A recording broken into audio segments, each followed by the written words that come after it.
शौक को कभी पाला नहीं जाता। शौक को कभी पाला नहीं जाता, कांच के खिलौनों को कभी उछाला नहीं जाता। शौक को कभी पाला नहीं जाता, कांच के खिलौनों को कभी उछाला नहीं जाता। मिल जाती है मंजिल कोशिश करने पर, मिल जाती है मंजिल कोशिश करने पर, हर वक्त को किस्मत पर टाला नहीं जाता। हेलो बच्चों, welcome back my YouTube channel अपना गुरुकुल पटना। उम्मीद करते हैं बच्चों आप लोग हमारे वीडियो को देखकर मस्त होंगे और अपने अपने एग्ज़ाम की तैयारियों में व्यस्त होंगे। तो चलते हैं बच्चों, यदि आप हमारे चैनल पे न्यू हैं तो हमारे चैनल को सब्सक्राइब कर लें ताकि सबसे पहले हमारा वीडियो आप तक पहुँचे। तो बच्चों चलते हैं, आज हम आपको इस वीडियो में मेंसुरेशन बताने वाले हैं। तो मेंसुरेशन का हिंदी क्या होता है बच्चों? क्षेत्र मिति। और ये क्षेत्र मिति दो शब्द से मिलकर बना है, क्षेत्र और मिति। क्षेत्र का मापन ही क्या कहलाता है? क्षेत्र मिति। तो किसी क्षेत्र का मापन ही क्षेत्र मिति कहलाता है। तो लंबाई, चौड़ाई एवं ऊंचाई के आधार पर इसे दो कैटेगरी में बांटा गया है। देखिए बच्चों, कोई यदि फिगर है आपका, उसमें दो जो है कि क्या डायमेंशन है, एक लंबाई और एक चौड़ाई, तो उसे हम कहते हैं 2D फिगर। कहने का मतलब 2 डायमेंशन फिगर कहलाता है वो। और जिसमें लंबाई, चौड़ाई एवं ऊंचाई तीनों होता है उसे हम 3D फिगर कहते हैं, या तो 3 डायमेंशन फिगर कहते हैं। इसको 3 डायमेंशनल कहते हैं फिगर, इसको क्या कहते हैं? 2 डायमेंशनल फिगर कहते हैं। इसे हम सिंपल में 2D और इसे 3D कहते हैं। जैसे वर्ग और आयत और ये वृत्त सब देखिएगा। एक तो वृत्त क्या हो गया आपका, एक प्लेन में आता है। तो वर्ग और आयत के बारे में यदि हम चर्चा करें तो वर्ग में आपको 2 डायमेंशन दिखाई देगा, एक लेंथ और एक क्या वृत्त। बट यदि हम शंकु, बेलन, घनाभ की बात करें, इसमें 3 डायमेंशन की बात होगा, लेंथ, वृत्त और क्या हाइट। इसलिए ये मेरा क्या है बताइए बच्चों? 3D फिगर है। अब बच्चों मेंसुरेशन से कुछ रिलेटेड जो पॉइंट होते हैं, जिसकी चर्चा टीचर करते हैं और आप लोग को समझ में नहीं आता है, उनके बारे में मैं बताने की कोशिश करता हूँ। पहला तो क्षेत्रफल होता है। क्षेत्रफल का इंग्लिश क्या होता है? एरिया। तो एरिया किसको कहते हैं? तो 2D फिगर वाले घेरा के अंदर वाले भाग को क्या कहते हैं? क्षेत्रफल।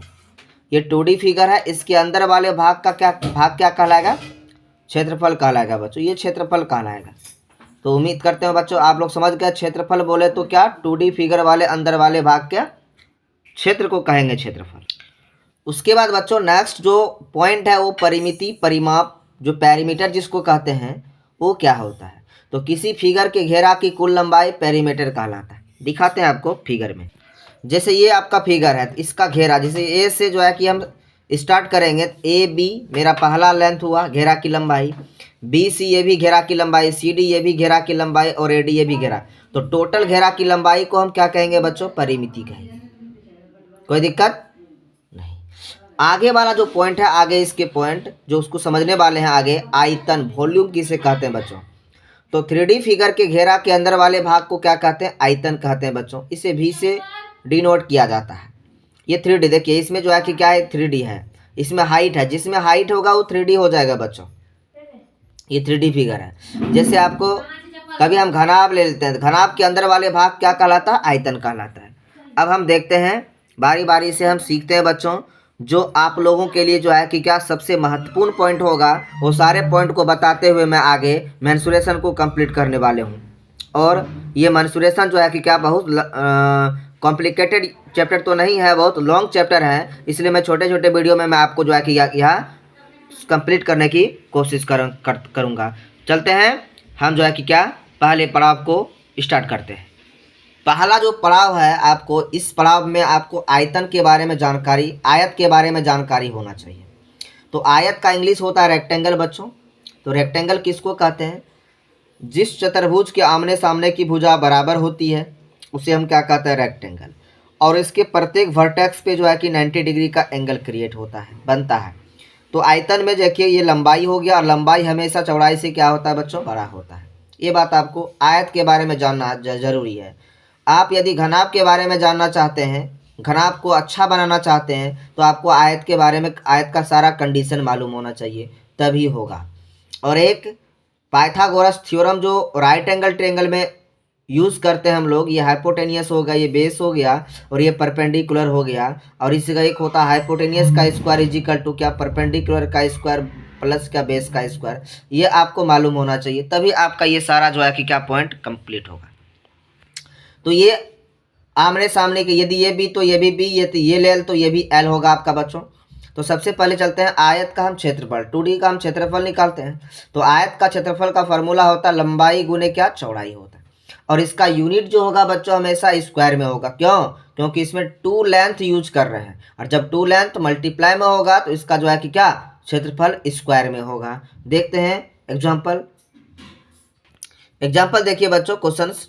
उस आयत का क्षेत्रफल ज्ञात करें जिसकी लंबाई 14 मीटर और चौड़ाई 8 मीटर दिया हुआ है। तो हल पहले लिखेंगे, दिया गया है कि ये फिगर बना लीजिए आप, ये लेंथ है और ये क्या, ब्रीथ है। सूत्र हम क्या जानते हैं बच्चों कि आयत का क्षेत्रफल का सूत्र जो होता है लंबाई गुने क्या, चौड़ाई होता है। तो लंबाई का वैल्यू 14 मीटर गुने चौड़ाई का 8 मीटर बराबर क्या, इसको मल्टीप्लाई कीजिएगा तो 112 मीटर स्क्वायर आपका आंसर होगा बच्चों। उसके बाद इसके परिमिति के बारे में चर्चा करेंगे। तो ये परिमिति जो होता है, आयत की जो परिमिति होता है, हम उस आयत हो गए ए बी सी और डी। यदि ये लेंथ तो ये भी लेंथ होगा, ये ब्रीथ तो ये भी ब्रीथ होगा बच्चों।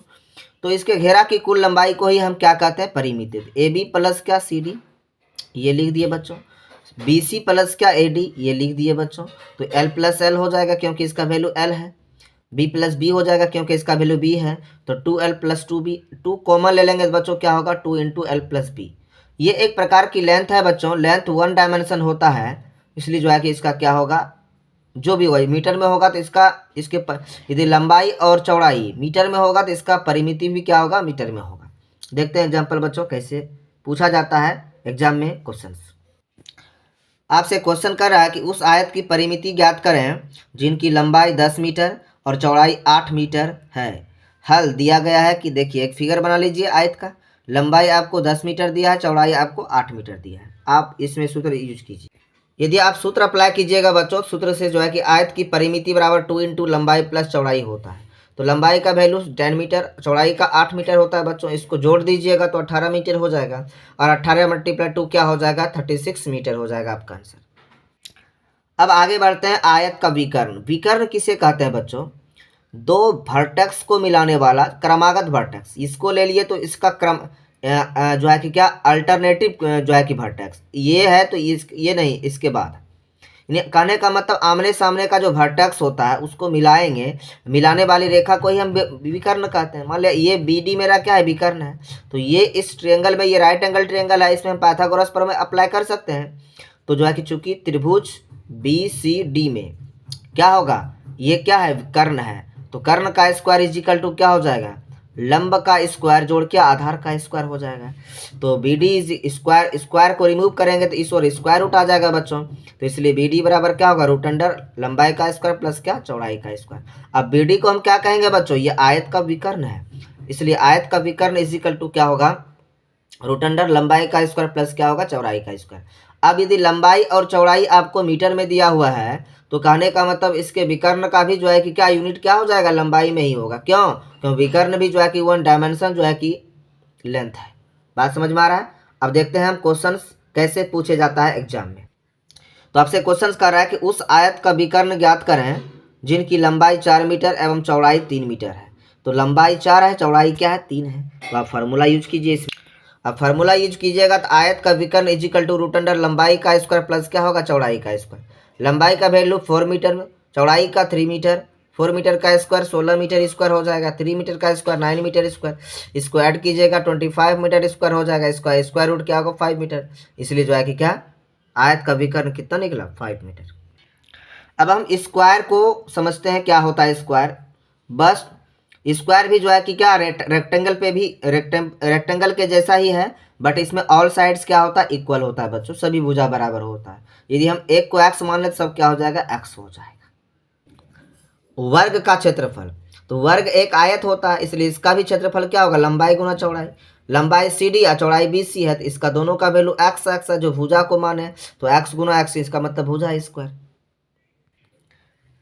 तो इस पर देखिए क्वेश्चंस कैसे पूछे जाते हैं किसी वर्ग की भुजा 10 सेंटीमीटर है तो उस वर्ग का क्षेत्रफल ज्ञात कीजिए। ये वर्ग दिया हुआ है, भुजा 10 10 10 दिया है, तो सूत्र से वर्ग का क्षेत्रफल बराबर भुजा स्क्वायर। भुजा एक को लीजिए, उसका स्क्वायर कीजिए, 10 सेंटीमीटर का, तो 10 का स्क्वायर 100 सेंटीमीटर स्क्वायर हो जाएगा आपका।